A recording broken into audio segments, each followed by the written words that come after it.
Hola y bienvenidos a todos aquellos interesados en los estudios bíblicos. ¿Quién como Dios? Soy Mauricio, un teólogo apasionado por las ciencias bíblicas para comprender el misterio de Dios. Hace poco escuché sobre el tema del que les voy a hablar el día de hoy. Cuando escuché que en ninguna parte de la Biblia dice que Juan sea el discípulo amado, y efectivamente busqué y solo se habla del discípulo amado, pero nunca se habla que dice que sea Juan.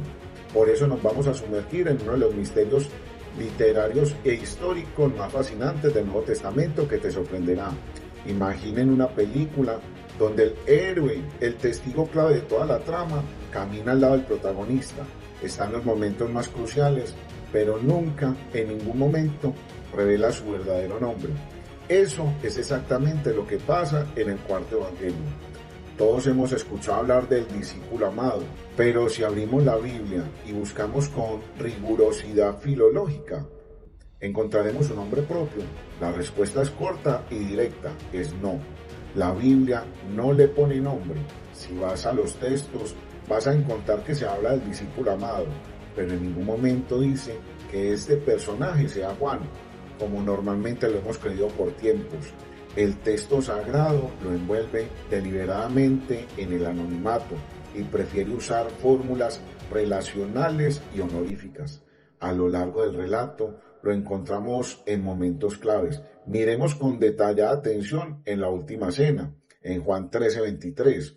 Uno de sus discípulos, el que Jesús amaba, estaba a la mesa reclinado junto al pecho de Jesús.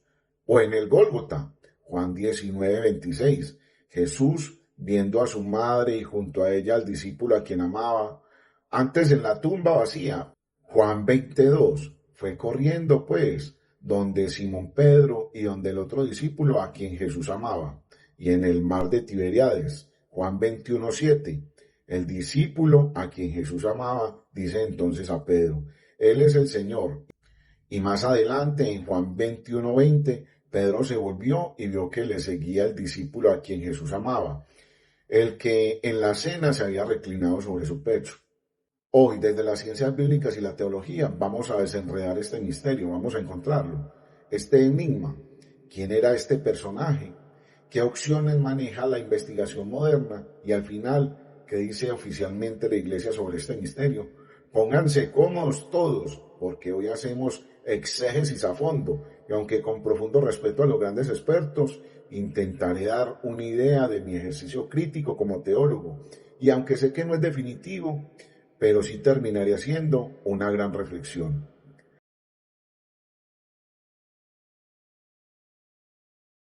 Parte 1. La identidad tradicional y sus desafíos. Comencemos por el terreno de la tradición, el que la mayoría de nosotros aprendió en el catecismo, lo escuchábamos de los sacerdotes en las homilías. El apóstol Juan, el hijo de Zebedeo, el joven pescador de Galilea. Durante siglos, este ha sido la postura dominante y tiene argumentos fuertes.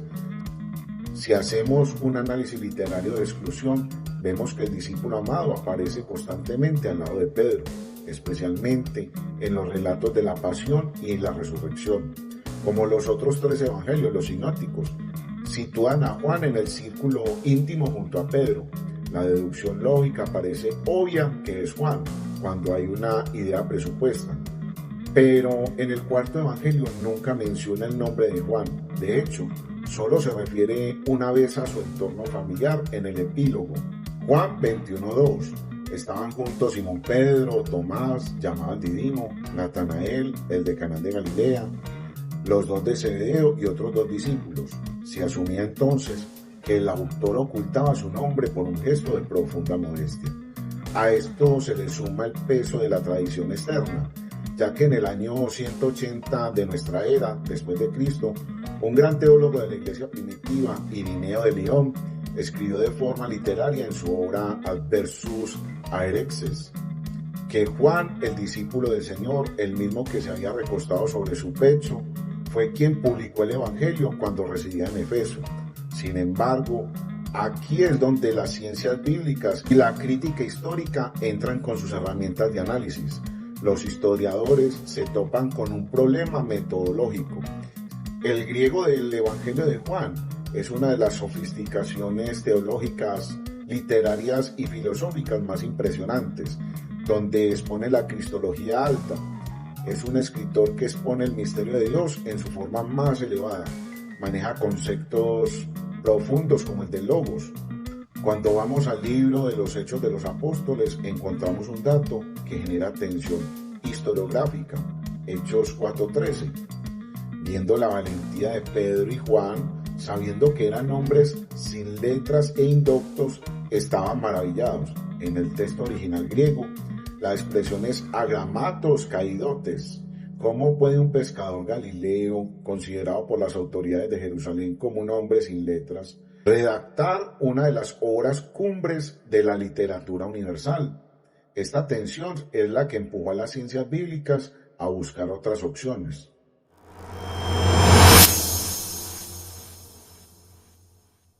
Las hipótesis alternativas de las ciencias bíblicas.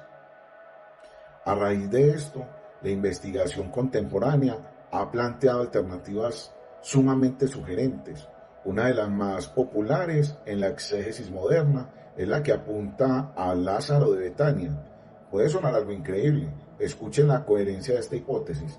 Si rastreamos el texto del cuarto evangelio, Lázaro es el único personaje varón del cual el relato afirma explícitamente que Jesús lo amaba. En el capítulo 11, las hermanas de Lázaro mandan un mensaje urgente a Jesús. En Juan 11:3, las hermanas enviaron a decir a Jesús: Señor, aquel a quien amabas está enfermo. Y una de esas líneas más adelante es cuando Jesús se conmueve, llora ante su tumba. Los testigos presenciales reaccionaron de inmediato. Por ejemplo, en Juan 11:36 decían entonces los judíos: mira cómo le amaba. Además, hay un factor geográfico clave. El discípulo amado se mueve con gran naturalidad en Jerusalén. Está en la última cena, consigue entrar al patio del sumo sacerdote porque tiene influencias y contactos, y está al pie de la cruz. Lázaro pertenecía a la burguesía o aristocracia de Betania, una aldea vecina a Jerusalén, lo que explicaría perfectamente este perfil urbano y con conexiones en la capital, algo muy lejano para los pescadores de Galilea como Juan. Claro que esta tesis también tiene su talón de Aquiles. En el capítulo 21 vemos al discípulo amado pescando en el mar de Galilea con los apóstoles, un entorno que no cuadra con el perfil de Lázaro.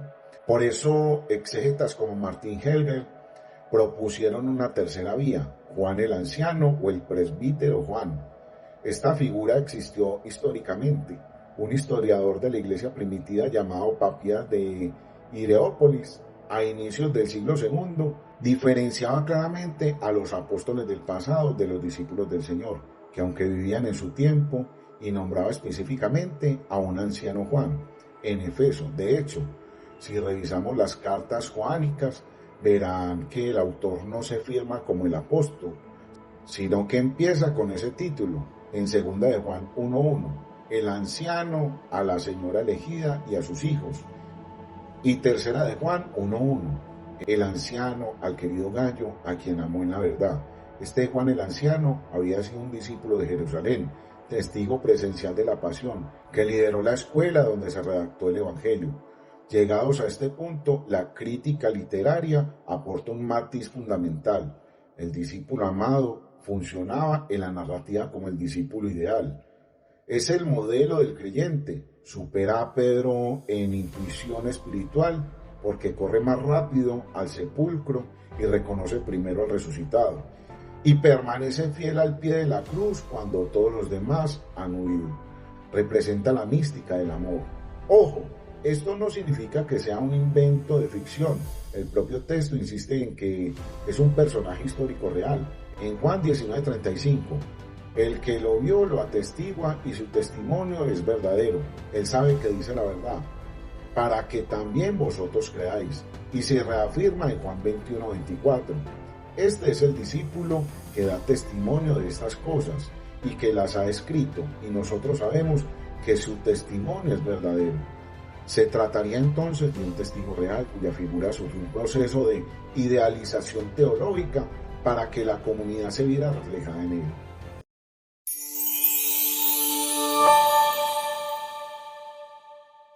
¿Qué dice y por qué lo dice la Iglesia? Ahora bien, después de este recorrido por las hipótesis de las ciencias, nos toca responder a la gran pregunta: ¿qué dice la Iglesia Católica ante todo esto? ¿Se inclina por las ciencias bíblicas o por la tradición? La respuesta demuestra una madurez teológica maravillosa. A partir del Concilio Vaticano II y la Constitución dogmática Dei Verbum, la Iglesia Católica no impone de manera dogmática un nombre propio para el discípulo amado, ni obliga a creer que el apóstol Juan sostuvo físicamente la pluma para escribir cada línea. El magisterio de la Iglesia abraza los métodos histórico-críticos, pero mantiene una firme postura de continuidad apostólica. ¿Cómo se explica esto? A través de tres pilares teológicos. Primero, la Iglesia defiende la historicidad del testimonio. Para la fe católica, el discípulo amado es un testigo ocular real, histórico. No es un mito. Sus ojos vieron al Logos encarnado y su autoridad garantiza que lo que leemos en el Evangelio es la verdad de Jesús, en sintonía con lo que la Iglesia declaró en Dei Verbum en numeral 19. Al afirmar que los cuatro evangelios, cuya historicidad afirma sin vacilar, comunican fielmente lo que Jesús, Hijo de Dios, viviendo entre los hombres, hizo y enseñó realmente para la salvación de ellos. Segundo, la Iglesia aplica la distinción entre autor intelectual y redactor final.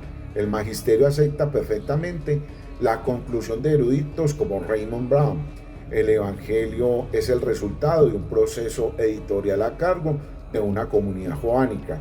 El origen de la tradición y la autoridad espiritual provienen del entorno del apóstol Juan, el autor, pero la edición y la redacción final, los redactores, corrieron por cuenta de sus discípulos en Efeso, hacia finales del siglo I. Por eso el catecismo lo sigue llamando legítimamente Evangelio según San Juan.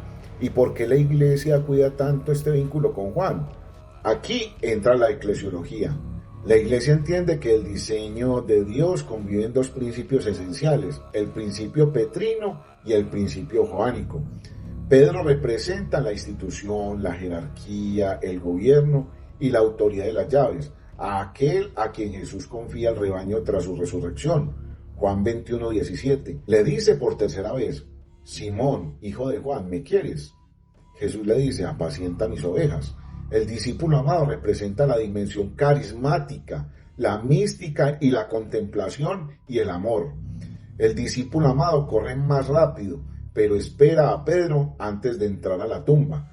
Hay un respeto mutuo. La estructura institucional de la Iglesia necesita de la mística del amor para no volverse fría, y el carisma necesita de la estructura para mantenerse en unidad.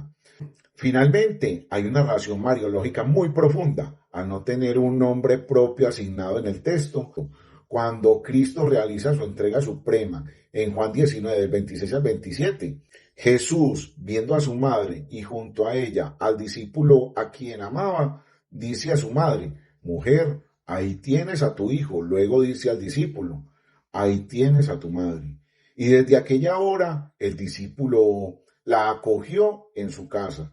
La Iglesia, como lo expuso San Juan Pablo II en su encíclica Redentoris Mater, enseña que en ese discípulo anónimo estábamos representados todos y cada uno de nosotros. Cristo nos entrega a la maternidad espiritual de María a través de ese anonimato.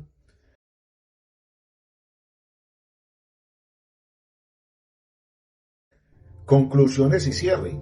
Para cerrar el círculo de este viaje teológico, podemos rescatar la brillante síntesis que propuso el Papa Benedicto XVI en su obra Jesús de Nazaret, Joseph Ratzinger, uniendo la rigurosidad de las ciencias bíblicas con la belleza de la fe. Explicaba que el discípulo amado es, con gran probabilidad, el presbítero Juan, ese anciano de Jerusalén y de Efeso. Él recogió las memorias directas del apóstol Juan, hijo de Zebedeo, y las plasmó con ese lenguaje teológico tan elevado. Así la Iglesia respeta la investigación histórica sin perder la raíz apostólica de nuestra fe. Incluso en su ministerio, el discípulo amado no tiene nombre propio en la Biblia, porque su identidad está esperando ser completada por la vida de cada uno de los oyentes, es decir, por ti. Está diseñado para que cada creyente que decide reclinarse sobre el pecho del Maestro para escuchar sus latidos de su corazón y permanecer fiel al pie de la cruz, para aquel que está dispuesto a llevarse a su casa a María, la Madre de Dios, y que reconoce que Jesús ha donado hasta su última gota de sangre por ti, porque te ama infinitamente. Este relato te invita a reconocer que tú eres el discípulo amado y a encarnar lo que nos recuerda el bellísimo texto de Juan 3:16, porque tanto amó Dios al mundo que dio a su Hijo único, para que todo el que crea en Él no perezca, sino que tenga vida eterna. En pocas palabras, Él lo dio todo. Muchísimas gracias por acompañarme en este viaje exegético. Si les apasiona la investigación bíblica y quieren profundizar en estos temas con rigor científico y teológico, no olviden escribirme. Sería muy bueno que me pudieran escribir y dejar sus comentarios, aportes o preguntas. Con un like o compartiendo este contenido apoyas muchísimo mi trabajo. Esto lo hago por amor a la profesión que Dios me ha regalado. Si una sola persona transforma su vida con este video, todo mi esfuerzo habrá valido la pena. Nos escuchamos en el próximo podcast. Un saludo fraterno y atrévete a aceptar el papel al que estás llamado en esta historia, porque tú eres el discípulo amado y el hijo esperado que transforma la sociedad con el amor hacia los que sufren. Oremos porque este mensaje que hoy nos trae las Sagradas Escrituras, que hoy se nos revela, este mensaje nos tiene que transformar nuestras vidas. Comprender quién es el discípulo amado debe llevarnos a ese momento donde aquel discípulo estaba junto a la cruz. Y si somos nosotros, te hago las siguientes preguntas. ¿Qué haces en los momentos difíciles de la vida? ¿Estás a los pies de Jesús? ¿Qué piensas de María? ¿La acogiste y la llevaste para tu casa? ¿La reconoces como tu madre, como cuando Jesús te la entregó en la cruz? ¿Cuál es tu grado de fidelidad? Bendito sea el Señor que nos ha llamado a ser discípulos amados. Chao, familia.